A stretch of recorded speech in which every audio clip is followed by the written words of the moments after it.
ایک عابد بقدر کفایت رزق حلال کماتا اور باقی وقت اللہ عز و جل کی عبادت میں گزارتا تھا۔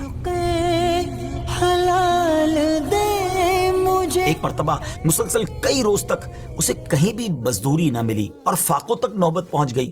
وہ خود بھی بھوکا رہا اور اہل و عیال بھی بھوک کی مشقت برداشت کرتے رہے۔ جب معاملہ حد سے بڑھ گیا تو اس نے اپنی زوجہ سے کہا کہ کل میں مزدوری کے لیے جاؤں گا، تم دعا کرنا، اللہ عز و جل تمام مخلوق کو رزق دینے والا ہے، وہ ہمیں بھی محروم نہ رکھے گا۔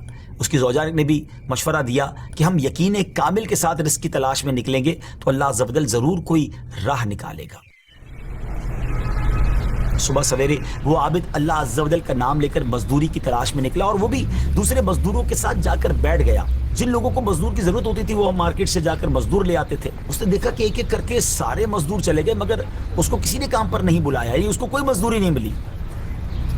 جب اس عابد نے یہ صورتحال دیکھی تو کہنے لگا کہ اللہ عز و جل کی قسم، میں آج اپنے مالک حقیقی کی مزدوری کروں گا، یعنی عبادت کروں گا۔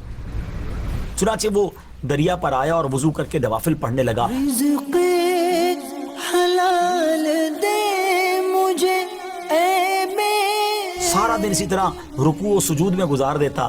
شام کو جب گھر پہنچا تو اس کی بیوی نے پوچھا کیا کسی کے ہاں تمہیں مزدوری ملی؟ اس نے جواب دیا ہاں، میں نے تو آج بہت کریم مالک کے ہاں مزدوری کی ہے، اس نے وعدہ کیا ہے کہ وہ مجھے اس مزدوری کا بہت اچھا بدلہ دے گا۔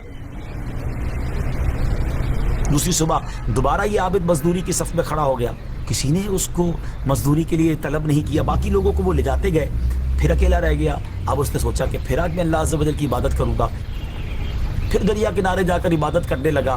اور جب شام واپس گیا تو بیوی نے پوچھا کہ آج تمہارے مزدوری تمہیں ملی، کچھ پیسے لائے؟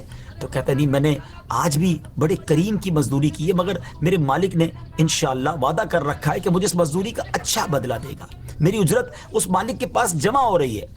اب فاقوں کی ماری زوجہ ہے، گھر والے میں بھوک ہے، وہ یہ بات سن کر جھگڑنے لگی شوہر سے کہ کئی دن سے فاقے چل رہے ہیں، بچوں کی حالت ایسی ہو گئی ہے کہ دیکھی نہیں جاتی، ہم میں سے کسی نے بھی کئی دنوں سے ایک لقمہ نہیں کھایا اور تم جس مالک کے یہاں مزدوری کر رہے ہو اس نے تمہیں آج بھی تمہاری اجرت نہیں دی ہے، اس طرح کیسے گزارا ہوگا؟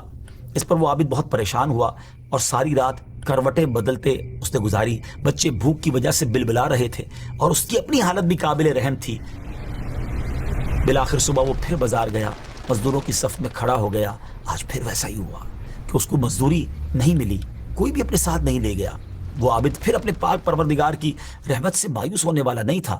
وہ پھر دریا کنارے پہنچا، وضو کر کے نوافل پڑھنے لگا، دل میں کہا کہ آج پھر گھر کیسے جاؤں گا، کیونکہ اگر آج بھی کچھ لے کر نہیں گیا تو گھر والے کیا جواب دیں گے۔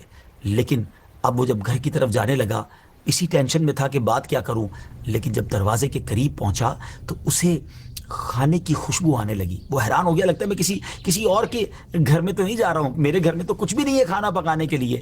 لیکن جب دروازہ کھٹکھٹایا تو گھر کے اندر خوشی کا سما تھا، گھر والے خوشی سے باتیں کر رہے تھے۔